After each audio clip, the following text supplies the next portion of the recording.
Good morning, everyone. Welcome to episode 12 of the Willow Cove Crafts podcast, a podcast about knitting and sewing and my other crafty endeavors. My name is Emily, and you can find me on both Ravelry and Instagram as Willow Cove Crafts. Today is Sunday, October 10th, I believe, and I am coming to you from just outside of Madison in Verona, Wisconsin. It has been 2 weeks since I last recorded, and we have been up to a few things. It was a pretty laid back couple of weeks. Last Saturday, we went to a badger viewing party. I did not take any pictures because I'm terrible at remembering to document things. And then last night, we went with some friends to see Nimesh Patel, who is a comedian, if you are unfamiliar, and it was a really great show. And other than that, I feel like I've had a lot of knitting time over the last few weeks, but I don't feel like I have a lot to show for it. And I have my theories as to why that is, which I will explain later. But now looking around, it seems like I have a lot to show you today. I worked a little bit on a lot of things, which goes against what I said during my last episode, in that I really wanted to start being a bit more focused and disciplined when working on my knitting projects. So naturally, I cast on something new. So I have a lot to show you today. I have one finished object. I have a couple knitting projects that you've seen before, one that you haven't seen before, and a sewing project to share with you today. Before we get into the knitting content today, I have an administrative task. So if you've been watching for a little bit, you'll know that 2 episodes ago, I ran my 100 subscriber giveaway. And then last episode, I drew a winner for that giveaway. And unfortunately, that winner has not gotten in contact with me. So I gave them about 2 weeks. I reached out to them directly and I haven't heard anything from them. So I redrew. So the new winner for the 100 subscriber giveaway, and again, I just did a random comment picker on that, I believe it was episode 10, where I had you comment in the YouTube comments to enter the giveaway. So I redrew, and the new winner is Nas A, that is spelled NAS_A. And this person said, I love stocking up on beanies as the cold weather sets in. And again, that was in response to the prompt of what are you looking forward to knitting this fall? So I will reach out to you directly on YouTube, or if you see this first, if you would please get in contact with me. Again, you can find me on both Ravelry and Instagram as Willow Cove Crafts. You can direct message me there, or you can reach out to me via email at willowcovecrafts@gmail.com so I can get your shipping information and send your prize out to you. So congratulations to Nas A is how I'm going to pronounce it. Please get in contact with me. I'm so excited to send you out your prize. All right, let's get into the knitting content. Like I mentioned earlier, I have a finished object this week, and I think this is where most of my knitting time went this week, and it's a little surprising when I show you what it is. If you watched last episode, you may remember that I started a bonnet for my friend Kayla as a gift for, she's having a baby girl in December, and her baby shower is this coming Saturday, so 6 days from now. I decided to knit the baby a little bonnet, and then I'm also sewing the baby a stuffed animal, which I will talk about in the sewing section. But I finished up the bonnet, and here it is.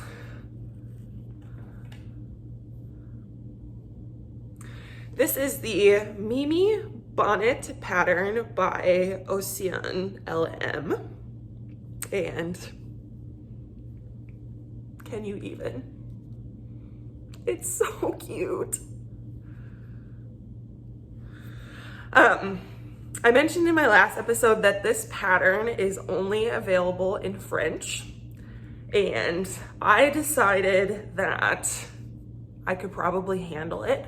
I don't really speak French. I took a little bit of French in high school, but obviously we did not learn knitting terminology in French 101.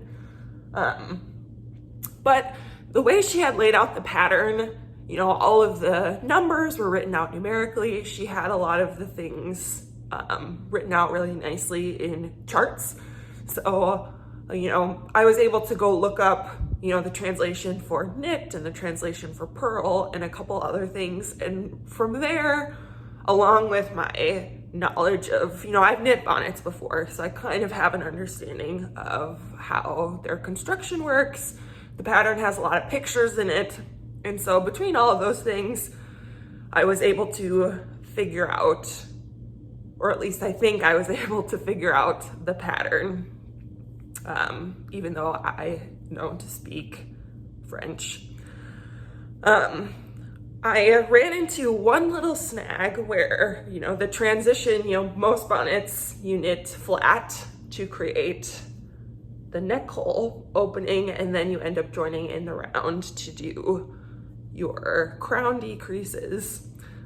So the transition from knitting flat to knitting in the round got me a little bit. But again, I just kind of went with it and made some executive decisions on what I thought made sense. So, and then the pattern designer, she saw some of my posts and I think maybe watched my last episode, and she kindly reached out to me and said that she's hoping to release this pattern in English and to please let her know if I ran into any problems. At that point, I had already finished, but that was still super sweet of her to reach out to me. So yeah, if you really like this, I think, you know, someday this will be released in English. And again, this is the Mimi pattern by Oceane LM. That'll be in the show notes. I'm dropping things, hold on. The yarn I used for this, so the white, I used scraps for the whole thing, but the white is Emma's yarn in her Practically Perfect sock base, which is an 80% superwash merino, 20% nylon, and the colorway is Whisper. And it's just a nice cream color. And then I don't have the tag, but the brown I used for the inside of the ears is Lynai yarn, and I believe the colorway is Gingerbread. I knit a shawl out of this many years ago at this point, but I believe it's Gingerbread, and I love this yarn. It's just the most perfect warm brown. It's got those nice speckles. I do not believe Lynai is dyeing yarn anymore. I don't know if that's the dyer's name or if that's just the company's name, but either way, I don't believe you can purchase that yarn anymore, which is sad because for a while she was one of my favorite hand dyers. But anyways, I've still got a couple skeins from her in my stash, and then, you know, little scraps from previous projects. So what else to say about this? It's got a nice twisted rib on the brim, I-cord ties. Oh yes, I was gonna say, so last episode I was at the crown decreases, and then I finished up the crown decreases in an evening, not even. And at that point, you know, I was done with the body of the bonnet, and all I had left was the ears. And I was like, I'm gonna finish this in no time. You know, the hat piece is done. But that was a deception because these ears took forever. I think I worked on like the finishing and the ears of this bonnet for 5 or 6 days. This is all I worked on. The I-cord takes a while. Those of you who have done I-cord edgings or, you know, I-cord ties know that it's not a lot of knitting, but it's a lot of like, it's very fiddly and it just takes a while. And then the ears, you had to knit, you know, the front of the ear, the back of the ear. You had to do 2 of them. You had to seam them together. Seaming these ears together, you know, you just do like a mattress stitch, or at least that's what I did. Again, the pattern could say something completely different, but I mattress stitched the 2 ear pieces together. And I usually don't mind mattress stitching, but like the pieces were just so small and like they were kind of curling up on each other. And so there was a lot of finishing work that went into this little bonnet.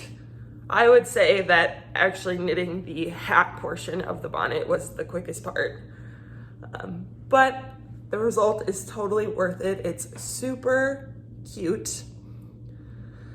I knit the 3 to 6 month size, so hopefully it is a little bit thinner. The baby's getting born in December.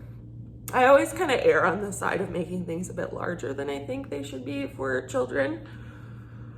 Then I don't know, maybe next year I'll get some cute little Easter pics of the baby in their little bunny hat. Super cute. So anyways, I'll be wrapping that up and gifting that to my friend on Saturday, and then hopefully I will finish the second piece of their gift this week, which I'll talk about in the sewing segment. Let's move into works in progress. I have 4 works in progress, knitting works in progress this week. 3 of which you have seen before, 1 that is brand new. So I will start with the 3 you've seen before. Yes, I have been talking for a couple weeks now about how I really want to simplify and reduce the number of projects I'm working on, but I clearly have no self-control because I keep casting things aside and starting new things, and I need to get it together because I actually would like to finish some of these things. But anyways, we'll start today by talking about my current sock project. I always like to have 1 pair of socks on the go. I am continuing to work on a pair of socks for my mom for Christmas. I am using Arnie and Carlos Regia 4-ply, which is a 75% wool, 25% nylon. This is color 3760. And here it is in the ball. I've mentioned before that I try and knit my mom a pair of socks for Christmas every year, and they've kind of varied a lot in the colors, and I really wanted to make her a very traditional and festive pair of socks this year. So since last time, I have finished the first sock. I put a marker where I was the last time I recorded. So I have finished up the first sock. Whenever I knit my mom's socks, I always do 72 stitches on a size 1 needle, and then I do a heel flap and gusset. And yes, not much really to say about this. It's a plain vanilla sock. I really love this yarn. I mentioned before when I started this project that I had bought this exact same yarn to make myself a pair of socks, and I personally have a pair of socks knit out of this yarn, and then I forgot I had it and was at the yarn store and bought it again. I liked it so much. So I had 2 skeins of the exact same sock yarn. So I did a pair for myself a couple of years ago, and now I'm using the other one to make a pair of socks for my mom because I don't think I need 2 of the same pair of socks. Especially out of Regia. These socks will last forever. If you've not knit with Regia before, it's a very sturdy sock yarn. So anyways, first sock is done and I have started the second one. I am just past the cuff of the second sock, and I did not do this on purpose. It was just luck, but my socks pretty much match perfectly.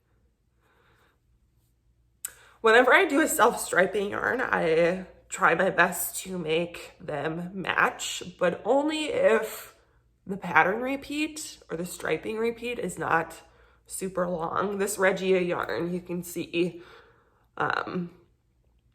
this is like, you know, this red is the start of the pattern repeat, and then we don't repeat that again until about up here. The pattern repeats are very long. So typically when I use this Arnie and Carlos yarn, they have a bunch of different colors with this type of patterning, but I usually don't bother trying to make my socks match because the pattern repeat is a good, you know, what, 6 inches maybe? But as luck would have it, I just cast on the second sock and noticed, hey, they match pretty well, which is exciting. I do prefer them to match. I just don't usually bother with this yarn. So yes, continuing to slowly work on those. This is, you know, typically what I'll work on if I'm out of the house somewhere. So they just live in my purse and I work on them here and there, and it's only the middle of October, so I think I will safely finish these in time for Christmas. And my mom already knows she's getting these because I'm not much of a secret keeper when it comes to my handmade gifts. I just post pictures of them on Instagram and talk about them openly because,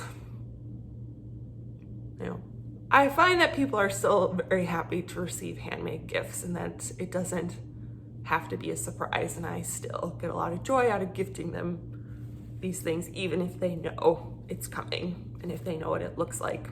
So yes, Arnie and Carlos, Regia sock yarn, Christmas socks for mom.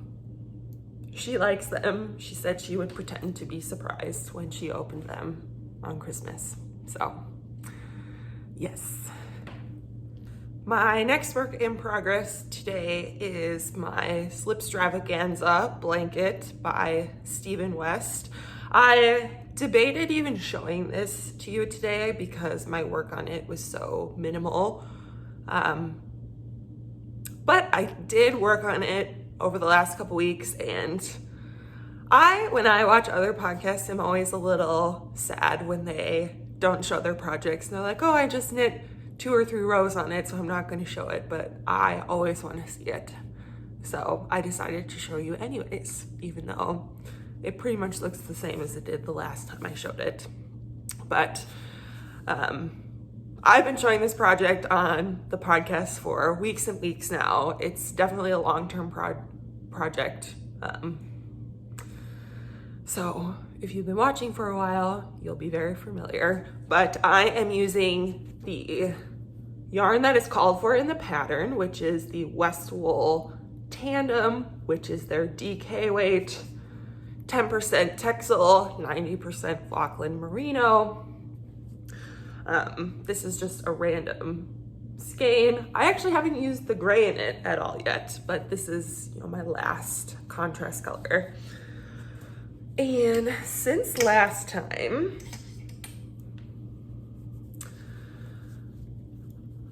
I believe last episode I had just finished up with this pink stripe, and I've put a couple rows of my next stripe on it. So to back it up so you can see the full effect,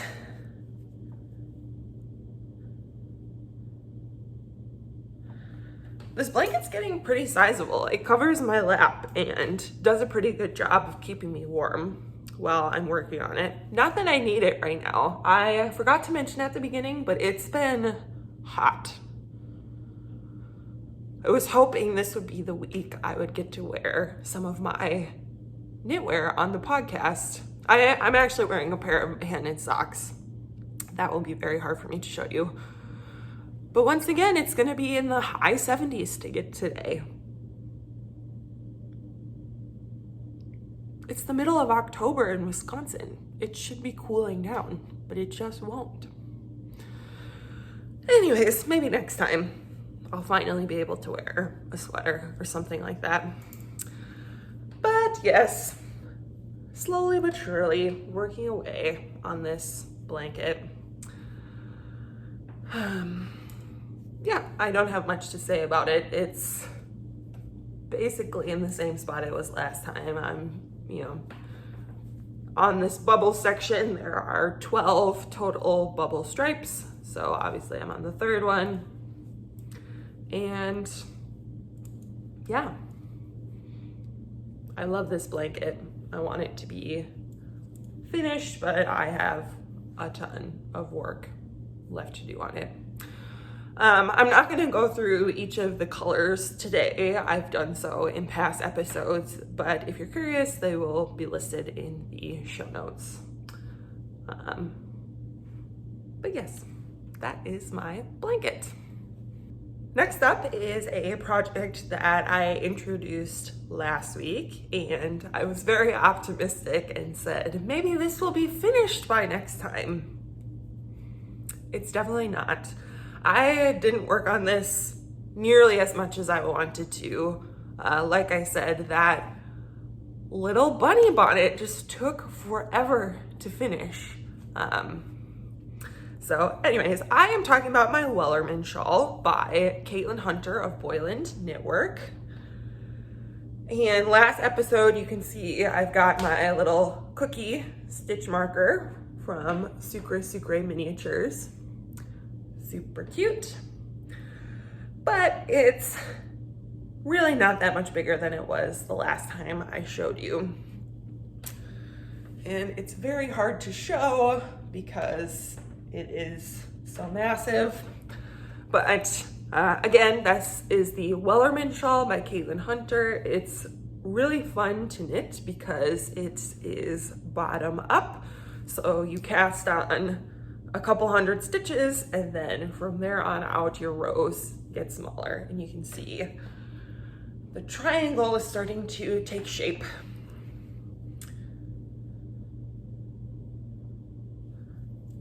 It is also a knit at a worsted weight. So this pattern is interesting. You can knit it. She's got I forget what she calls it, but she's got a smaller size and a larger size. And the pattern is exactly the same. You just achieve the different sizes based on the weight of yarn you are using. So you can knit this pattern with a fingering weight yarn. It's just obviously going to be smaller because, you know, the knitting on it is exactly the same number of stitches, same number of pattern repeats. You're just knitting with a smaller yarn and smaller needles, so it will end up being smaller. I dropped my yarn, but I am using, I actually think this is the yarn called for in the pattern. I should double check that. But the Forge yarn by Hudson and West Company. Again, this is their worsted weight. And I am using the Raven colorway. It's getting blown out quite a bit, but it is a true black. and it is 70% US Merino and 30% US Corriedale. And it's pretty rustic. I've been very into rustic yarns lately. I've been wanting to make things out of, you know, the East Tex yarns, the Plotu Lopi, the Alafos Lopi. It hasn't arrived yet, but I bought quite a bit of yarn to make some rustic sweaters. We'll talk about those when we get to them. But anyways, that was part of the reason I cast on this shawl, is I've been pretty rustic obsessed, and this yarn is not letting me down. It is gorgeous. It's got little pieces of veg matter in it, which I know some of you might not like that, but to me it's like, this came from a sheep. Here's the evidence. So, really enjoying this yarn. The pattern calls for 4 skeins of this. I'm gonna have to double check that. I'm fairly certain that this is the yarn called for in the pattern. But anyways, I'm on my 2nd skein. And yes,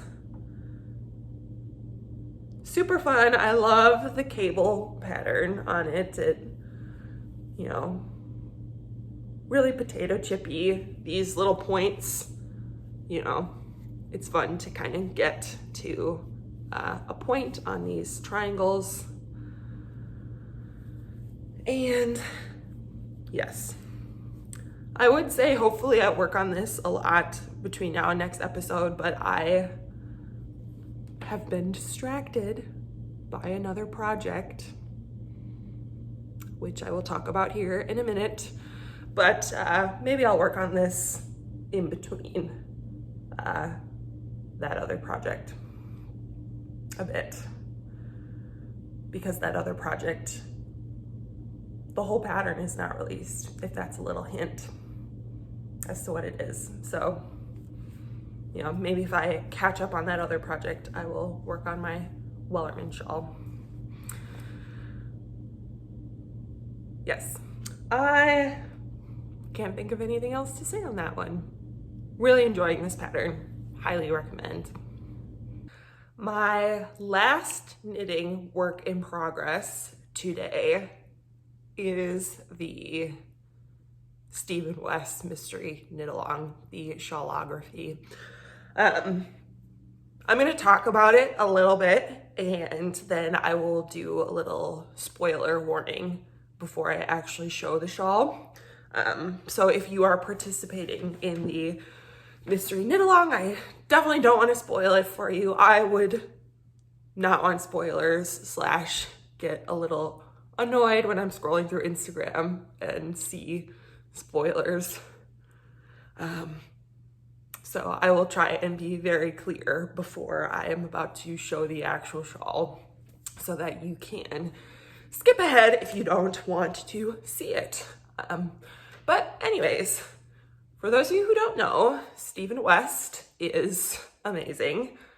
And he does a mystery knit along every October. And I was not going to do it this year. I think, you know, when I did my 100 subscriber giveaway, a couple of you commented that you were looking forward to doing the shawl. And I even said then, like, oh yeah, like I have done the mystery knit along before. It's always super fun, but I'm not going to do it this year because I have too many other things going. The other reason, you have to kind of separate like the product versus the process, at least for me, for Stephen West's mystery knit along. So, you know, I'm sure we're all pretty familiar with Stephen West. He has a very specific aesthetic. It's a little wacky. It's very fun. And his patterns, I love looking at them. They are beautiful pieces of art. But they're not, you know, for me at least, my style is a bit more simplistic, a little bit more minimalist. And so his aesthetic doesn't always fit in my wardrobe the best. But I think lately his patterns have kind of toned down a little bit. And the designs he's been releasing in the last year or two, I just love every single one of them. So, yes, what I'm trying to say is the mystery part of it can be a little hard to let go, because you're like, it's a Stephen West shawl. It could literally look like anything when it's done, and I don't know if I will necessarily like the finished object or wear the finished object, but the process is just so much fun. I love a mystery knit along. I was talking to my friend Amanda, who's also a knitter, and she was saying, she's like, oh, I could just never do a mystery knit along because not knowing what the finished result is going to look like would drive me crazy. But for me, that's part of the fun. I love the process. So, but anyways, I had so much other stuff going on. I wasn't planning on doing the mystery knit along this year, but then October 8th came around, which was the cast on day. And I saw everyone on Instagram casting on their Stephen West mystery knit along. And my FOMO just like went through the roof. FOMO is fear of missing out, in case you don't know that acronym. And I just like couldn't help myself. I had to cast on. I couldn't resist. So anyways, I like ran home after work and I texted Dan, because I usually spend my weekends at Dan's place downtown. But I texted him, October 8th was a Friday, 2 days ago. And I texted him and I was like, I'm gonna be a little late because I have to stop home to sort out what I'm going to do for this knitting project. So anyways, I was not prepared to cast on. I didn't have any yarns picked out. So I came home expecting to be here for a while because I was like, I have to pick out yarns. Putting together the shawl takes 5 different colors of fingering weight yarn. I was like, putting 5 colors together is always a bit of a challenge. I have to wind the yarn. Then there's the problem of needles. I love to start projects and not finish them. So a lot of my expensive knitting needle collection is occupied. So it's like I have to find needles or borrow needles from a different project. So I might have to like transfer stitches from some other project onto waste yarn. I felt like preparing myself to cast on for the shawl was going to be a huge task. And I was expecting to be home for several hours before I went over to Dan's. So anyways, I said, I'm gonna be late. Carry on without me, because I must start my shawl. But I got home and started looking through my stash, and very serendipitously, I remembered and stumbled across some yarn that I maybe 2.5 years ago had caked up to start a different project. I don't remember what the original intent was. I had since frogged it. But I had 5 skeins of beautifully coordinated yarn already skeined up. And I was like, this is perfect. 5 colors that I really like, that I put together previously, all wound up. And then I went and looked at my needles, and lo and behold, I had the exact needle and cord length I needed. And so what I thought was going to be a 2-hour task to prepare myself to cast on for the shawl was 15 minutes. It was meant to be. I was meant to cast on this shawl. So anyways, I started the Stephen West Mystery Knit Along. That is what I worked on all weekend instead of working on my Wellerman shawl like I'm supposed to. But I am very happy and I'm really enjoying it so far. And yes. I'm gonna show you my yarn first. Again, I'm not showing the shawl just yet, and again, I wound these up a couple years ago. I still have the tags, but I don't remember which colorway name corresponds to which color. So I think I kind of remember, but these might be a little jumbled. But anyways, I am using, I'm throwing things, the Wool Barn. Fluff this up for you.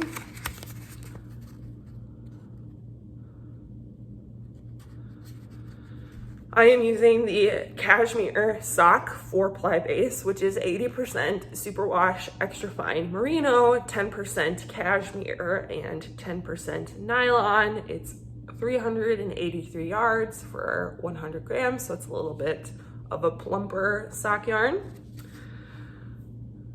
But anyways, I really love the Wool Barn. The colors that, I believe the dyer's name is Maya. The colors that she puts together are my kind of colors, very muted and soft. But anyways, so I will just kind of go through and say what I think the names of each of these colors are. Again, I might have jumbled them up a little bit, but I've got this gray. I believe this one is called Pillow Talk.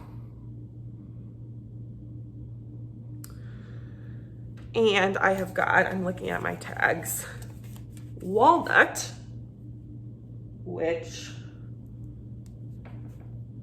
is this very light. It's coming off a little lighter on camera, but it is a brown, a very light brown. That is, I think this is more color accurate when I put my hand over it. But yeah, it's blowing out a little bit. It's a little darker than showing up on camera. So again, I think this one is Walnut. And then, let's see, we've got Pink Sand, which I'm pretty sure is this one. Light Mauve.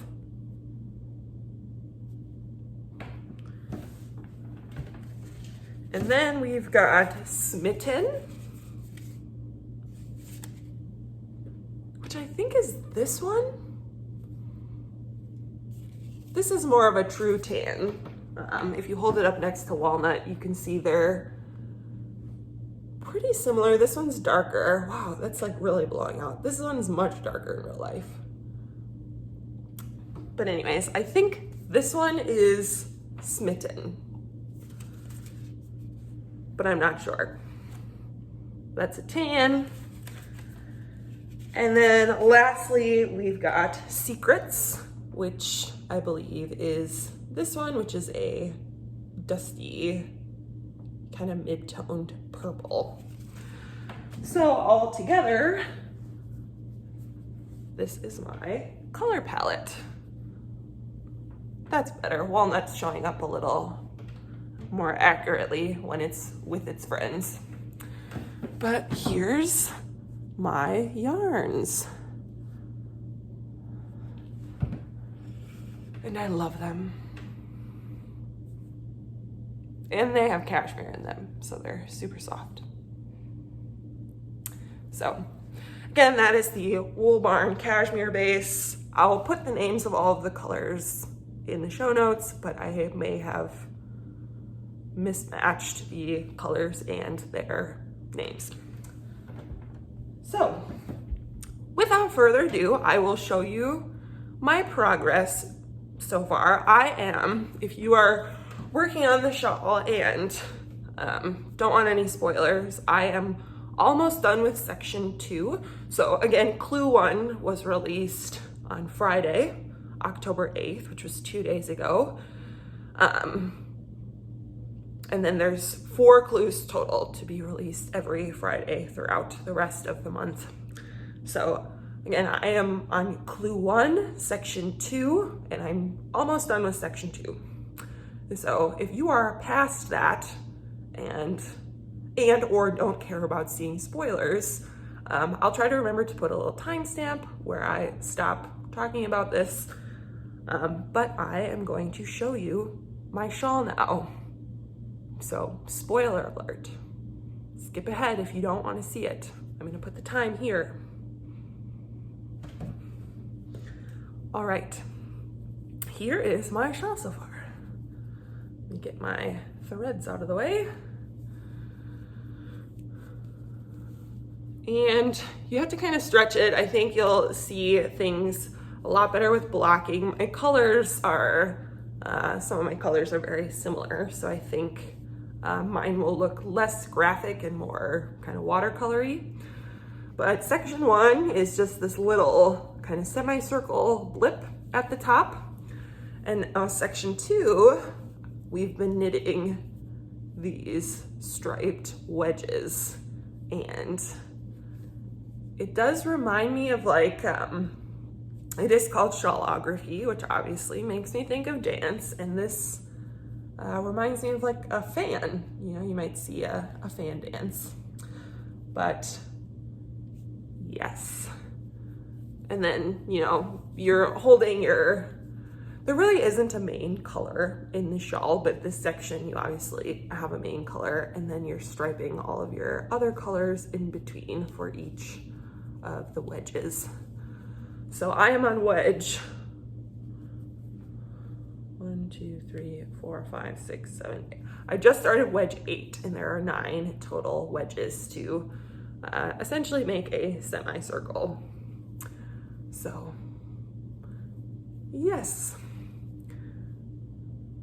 it's very fun. This yarn feels like, I think it's a mixture of the yarn and then the texture that this is making. It just feels super squishy and lovely. So super fun. I'm hoping to actually finish a knit along for once in my life. But yeah, I've been talking about this shawl for 15 minutes.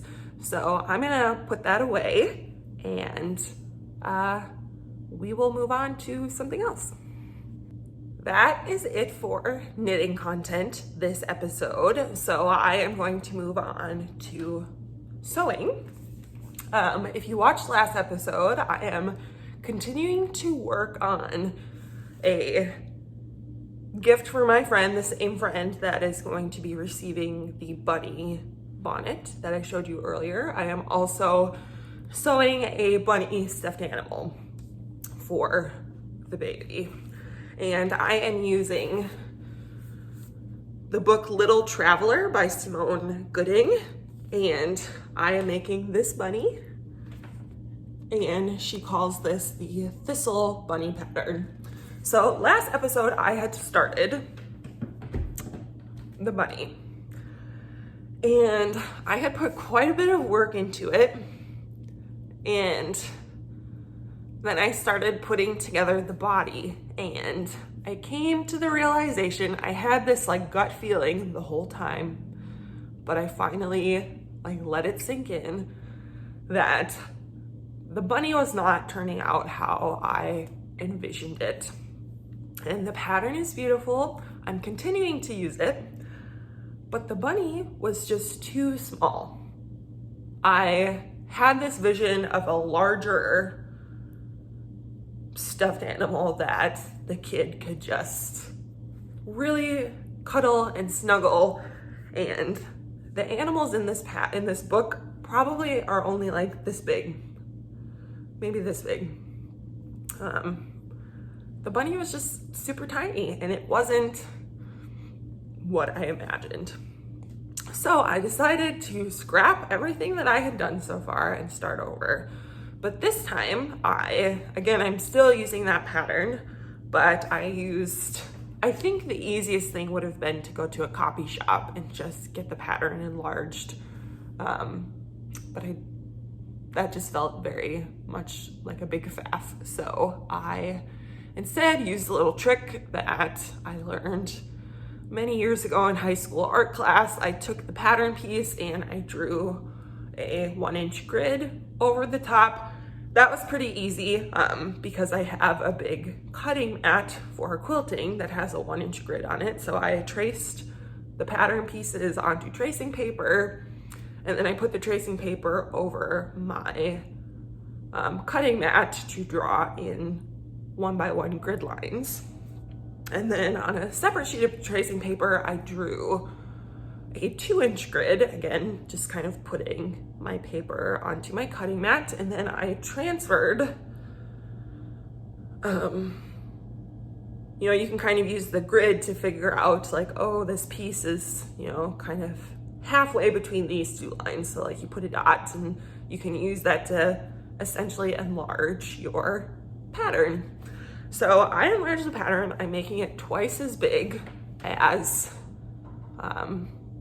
is called for, and twice as big actually ends up being like, it's big. You know, if you think about like, if you take something that's, you know, 5 inches and now it's 10 inches, you know, it doesn't seem like much to double something, but I now have a very large bunny on my hands. And it's a little hard to show at this point. I have made like this is the body. It looks like nothing. I still need to seam up the back, but you know, and I made the head. That's gonna get stuffed and go on top of the body. It really looks like nothing at this point, but all of the body pieces are made. I've got, you know, some arms, I've got some legs, and so, you know, I'm hoping to get some good work done on this afternoon because, again, the baby shower is this coming Saturday, and I really want this to be done. But let me see if I can get this. You know, everything's gonna kind of get sewn on, and we've got a little bunny body. Ignore the head. It kind of looks like a chicken, but it is a rabbit. And this is now much more of the size I envisioned. We've got some ears that I will put on. And I had last episode pretty much completed all of the bunny's clothes, so I have to re-sew those. But yes, this afternoon I'm hoping to get some good work done on this, maybe actually assemble the body, close up some of my seams, and then get started on the rabbit's clothes. So I think that, because I want to have it done by Saturday, is going to take up most of my crafting time. I've got a bit of a schedule set for myself to hopefully finish that up in time for the baby shower. And so then the baby will have its own little bunny ears with its bonnet, and then it will have a cute little bunny stuffed animal to play with. So yes, I have a lot of work to do on that rabbit, but I am confident that I can finish it within the next 6 days. Wish me luck. And that is everything that I wanted to show you today. I am planning on recording in 3 weeks. If you're a regular viewer, you'll know that I like to publish a new video every 2 weeks, but Dan and I are going on a trip to visit his family in Pennsylvania. So in 2 weeks, I will not be here. So I will plan on recording in 3 weeks, which I believe is Halloween, which is exciting. I love October and Halloween time. And I'm hoping I have a lot to show you in 3 weeks. So like I said, we're going to visit Dan's family in Pennsylvania, and Dan and his family like to hunt. And so we're going for a full week. We will be in Pennsylvania, and him and his family will be hunting most of the time. And I do not hunt. It sounds awful to me. But I get to sit inside and knit all day while everyone else is out in the woods. So We'll be at his grandparents' house. I think they live in like the mountains. I hear it's gorgeous. I've never been to his grandparents' house, but we'll be in the mountains, pretty remote, so there's not a ton to do around there from what Dan has told me, and I will be mostly left to my own devices, which is how I like it. I'm gonna do basically nothing but knit for a week straight. So 3 weeks we will chat and I will have a knitting vacation under my belt. So hopefully I have a lot of progress on my different projects. And yeah, that I think is it for me today. So I hope you all have a great couple of weeks until I chat with you next. I hope you get a lot of progress done on your projects and that you are enjoying your October. Bye everyone.